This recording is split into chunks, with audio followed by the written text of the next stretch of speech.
Premier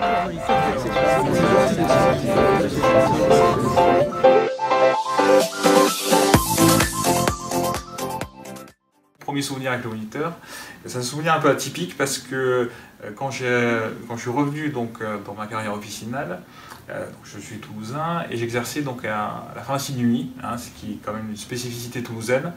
où donc il y a une pharmacie qui s'occupe des gardes de nuit pour toute l'agglomération toulousaine. Et c'est vrai que dans cette pharmacie, elle avait un contexte un peu particulier avec une chambre quand même au-dessus pour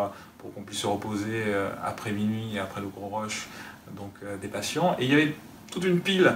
d'anciens moniteurs des pharmacies et c'est durant ces nuits blanches que j'ai exploré vraiment tout l'historique du moniteur et j'ai vu qu'il était très conséquent puisque je vous parle de... c'était en 98 et il y avait encore déjà pas mal d'années de moniteurs qui étaient entassés et c'est comme ça que j'ai pu appréhender vraiment ce qu'est la profession. Donc le moniteur pour nous, c'est quand même le journal, l'hebdomadaire de référence. Alors tout va très vite de nos jours avec les réseaux sociaux, donc on est tous informés en temps réel. Mais je pense qu'on a besoin de magazines comme ça, d'hebdomadaires qui puissent aller plus loin, creuser des sujets et accompagner la profession dans un moment qui est quand même très particulier, où il y a beaucoup de chamboulements et où on a besoin vraiment de faire le point pour aller plus loin dans notre réflexion et dans notre exercice quotidien